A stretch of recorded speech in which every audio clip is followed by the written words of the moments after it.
Et j'ai trouvé que c'était vraiment stupide. Pourquoi aller à l'école et obtenir un job et ne rien savoir sur l'argent? Je ne sais pas vous, mais vous m'avez manqué. Je tenais à vous le dire. Dans cette vidéo, Robert Kiyosaki va vous expliquer pourquoi, selon lui, les gens qui travaillent pour un salaire sont des losers. Pour ceux qui ne le savent pas, mon père riche était le père de mon meilleur ami. Mon père pauvre était un académique qui n'avait que de bonnes notes. Ce n'était pas mon cas. J'étais plutôt un élève avec de mauvaises notes dans les bons jours.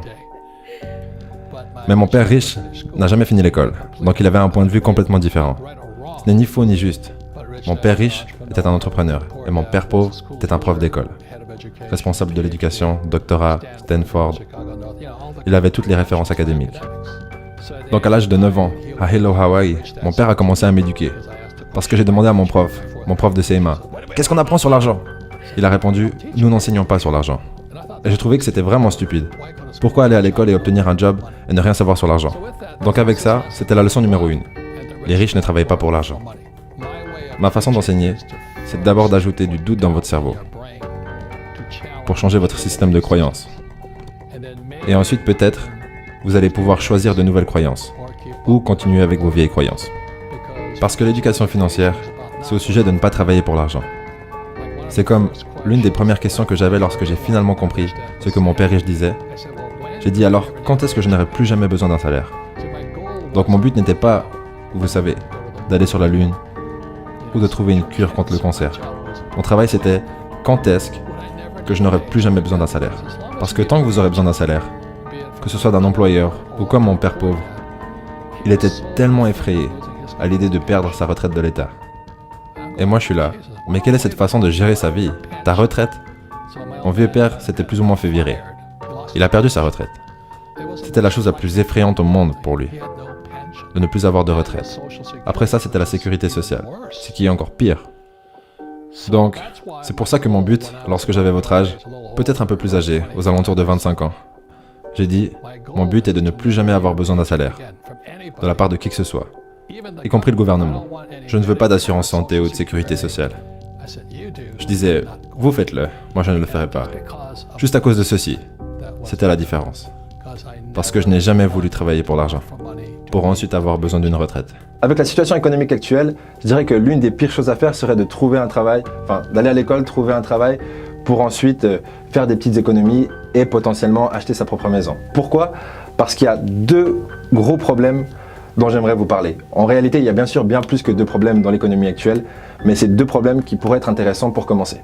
Donc le premier problème, c'est que la génération Y, c'est probablement vous d'ailleurs, c'est les personnes qui sont nées entre 1980, je fais un effort, pas 80, mais 1980 et 2000. Ces gens-là vont devoir payer pour les baby boomers, vos parents ou Robert Kiyosaki par exemple. Et ils sont nombreux. Et du coup, nous sommes beaucoup moins nombreux et nous allons devoir payer pour leur retraite. Ce qui veut dire beaucoup plus d'impôts et de taxes. Et le deuxième phénomène, c'est que ces baby boomers, ils nous laissent une économie pas tout à fait stable. Et la plupart des pays d'Europe et du monde sont très endettés. Qui est-ce qui va devoir gérer cet endettement? C'est également la génération Y. Donc pour le moment, laissez-moi aller à la leçon ici. Donc cela vient du livre Père riche, Père pauvre. Et en voilà quelques distinctions. Donc voilà ce que votre banquier veut voir.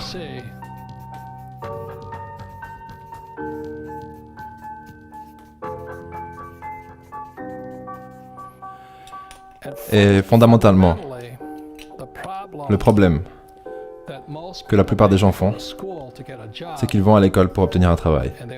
Et ils travaillent ici. Donc ça concerne les pauvres, la classe moyenne et ces gens. Et on en parlera tout à l'heure. Mais votre première ligne dans les dépenses, c'est les taxes.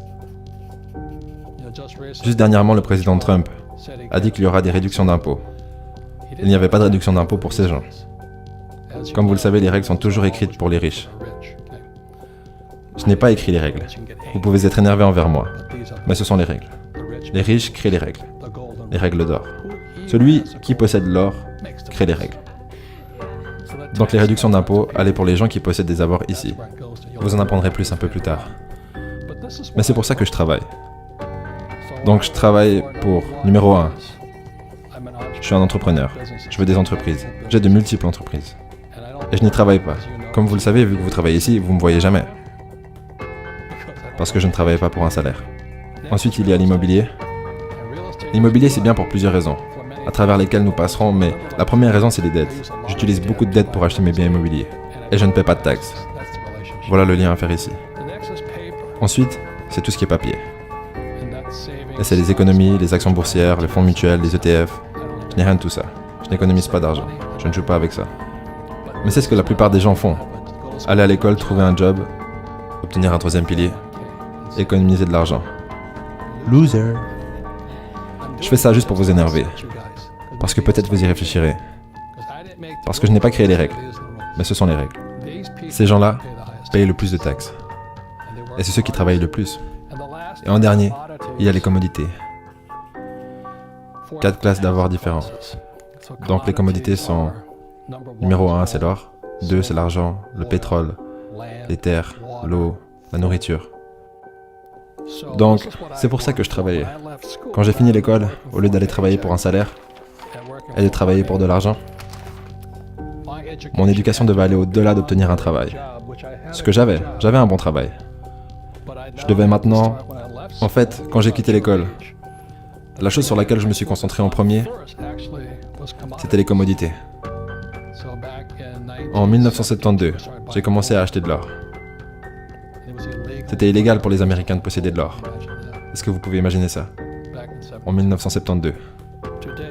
Aujourd'hui, vous avez Bitcoin. C'est différent, ok? Tout change tellement rapidement de nos jours. Si vous souhaitez qu'on fasse un épisode prolongé sur l'économie actuelle, les risques que vous encourez en gardant votre argent sur un compte épargne et l'intégration de la blockchain, des crypto-monnaies et particulièrement Bitcoin, ce que je vous laisse faire, c'est un petit sondage. Cliquez sur le petit i, pendant que je vous parle, vous pouvez le faire, et laissez-nous savoir si ça vous intéresse ou pas. On ne le fait pas si ça vous intéresse pas, on le fait si ça vous intéresse. Et ensuite, je suis passé dans l'immobilier. Pourquoi? Parce que je peux utiliser des dettes pour acheter de l'immobilier. Et vu que j'utilise des dettes, je ne paie pas de taxes. Et en troisième, j'ai commencé mon business, mon premier vrai business. J'ai eu beaucoup de petits business étant jeune, mais mon premier vrai business, c'était un portefeuille de surfeurs en nylon et velcro. Et c'est devenu directement international. Le problème, c'était que j'étais un idiot. Donc le business est monté et il est redescendu. Ce qui m'a maintenu en vie, c'était ça et ça. Donc vous pourriez me dire, mais pourquoi tu ne travailles pas pour l'argent? Et on va répondre à ça après. Ce que je ne veux pas, c'est ce qu'on appelle un salaire. Je veux des entrées d'argent.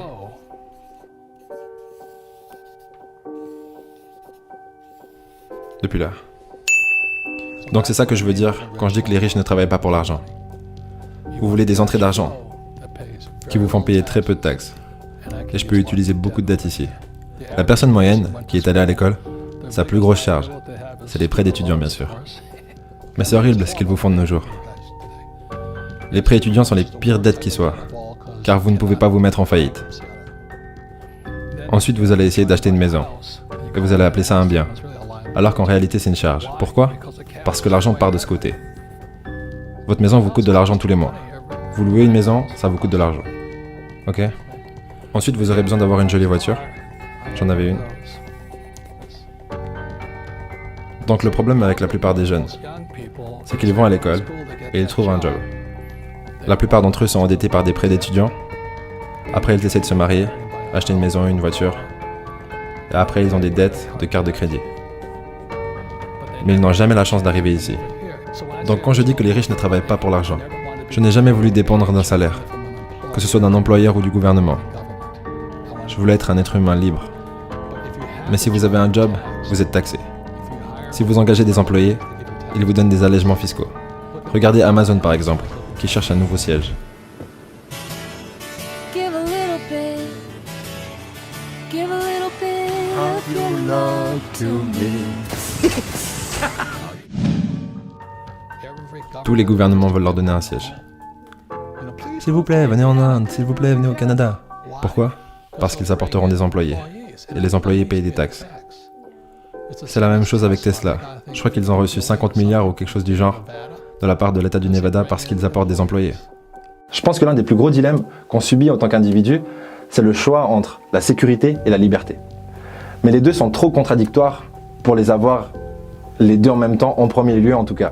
Parce que soit vous allez profiter d'une sécurité sociale, par exemple, mais du coup vous n'allez pas être libre de vos actions, vous allez devoir agir et faire certaines choses, ou soit vous allez profiter d'une liberté totale, mais par contre le système ne va pas vous payer pour être libre. Et vous allez devoir créer votre propre valeur, vous-même et votre propre sécurité avec le temps. Ma question, peu importe, je parle trop, ma question c'est de savoir qu'est-ce qui vous aspire le plus, la liberté ou la sécurité, et de choisir l'un des deux et de ne pas rester au milieu parce que du coup vous allez être des hypocrites. Donc c'est pour ça que lorsque vos profs vous disent d'aller à l'école et de trouver un job, vous vous dites « Je pense que je vais penser un petit peu différent cette fois. » Mais vous aurez besoin d'un job. Mais vous voulez un job pour l'expérience. Voilà la différence. En ce moment, on pourrait parler de ça. Un autre problème, c'est Bitcoin, le dollar et l'or. Lequel est le meilleur? J'ai 5 trucs à vous dire, ça va aller très vite, vous savez pourquoi? Parce que j'en ai marre et j'ai chaud. Ok, premier point, si vous voulez connaître ma préférence entre le Bitcoin, l'or et l'argent, tout ce que vous avez à faire, c'est aller découvrir ma dernière publication Instagram. Deuxième point, les tirages au sort pour le concours Motivart avec 3 tableaux de motivation à gagner se feront parce qu'il y a 3 tirages au sort à la fin du prochain épisode. Troisième point, je vous donne rendez-vous sur audible.fr pour découvrir la version longue de cette vidéo avec Robert Kiyosaki et le livre Père riche, Père pauvre qui rentre facilement dans mon top 5 des livres préférés. Et le point 4, il y a énormément de personnes qui nous contactent et avec Ludo on essaie de trouver des solutions pour répondre à tout le monde. On vous en reparlera. Et le 5e point, et le plus important, c'est de vous dire que je vous aime. Ça sonnait pas très honnête, mais ça l'était. Au prochain épisode. Oubliez les politiciens. Les politiciens sont là pour vous donner l'impression que vous avez la liberté de choisir. Vous ne l'avez pas.